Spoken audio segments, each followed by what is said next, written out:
Luticia is a 42-year-old woman suffering from morbid obesity. She needs your help. She needs you to listen. People don't understand how she got this way, the painful truth about her day-to-day reality. This is the journey of losing Luticia. My highest weight was 525 pounds. I think a lot of times when people see obese people, they just think they just eat too much and they just need to control their eating habits.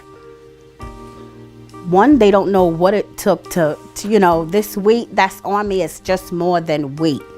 This is years of a lot of abuse, mental, verbal, sexual abuse.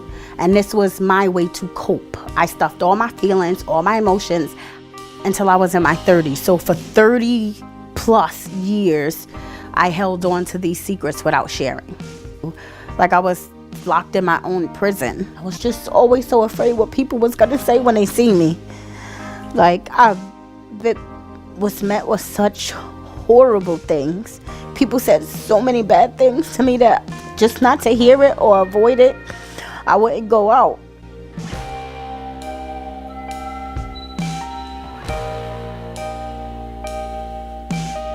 I was 22 years old and I couldn't bathe my own self. 22, 23 years old, the things that we take for granted every single day. And then imagine going to finally wanting to get help when you at that point and they're telling you you're not sick enough and you have already experienced that.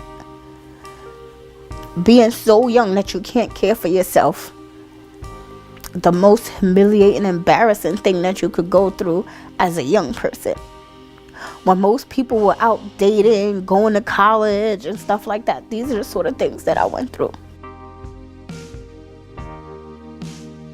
Up until now, Luticia has fought this battle alone.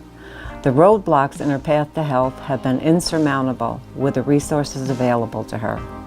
Diets and doctors, surgery and insurance, helping hands that promised much, but held little hope. It's really hard for me to move forward in my weight loss journey because the things that are accessible to me by doing them, I really just can't financially afford. To move forward in a lifestyle of wanting to be healthy, it's hard to do with food stamps. Oodles and noodles and all the other prepackaged foods that's only $1. I mean, you can get the 6-pack of oodles and noodles for $1 and change, but how healthy is that? How healthy is that? I don't have hypertension, but I will if I keep eating that stuff. I don't have diabetes, but I will if I keep eating that stuff. There's hardly, if any, preventive medicine for obesity.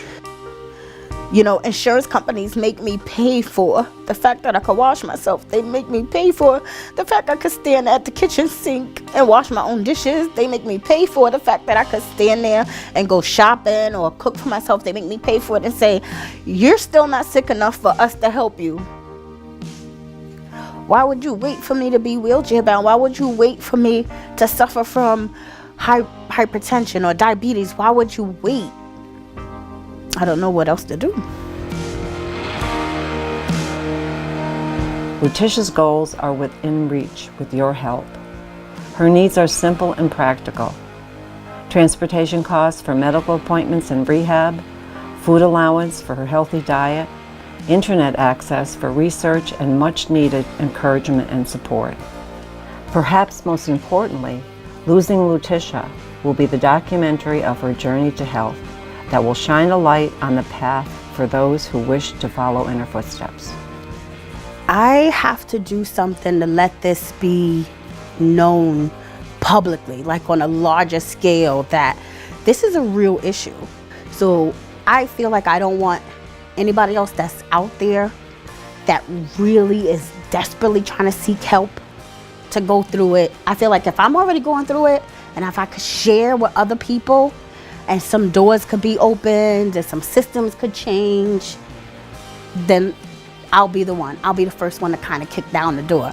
It took me such a long time to get to this point to say to myself that I want to be healthy. You know, this is not what I need to do. This is not for the longevity of my life, which all the things are. I do want that. I want to be healthy. Until now, I was ashamed of my weight, the way I look, and who I am. Now I realized everything I went through was for this time, this place, to deliver the message as the Nephilim, the giant that walked this earth, leaving my footprints big enough and deep enough for many to follow.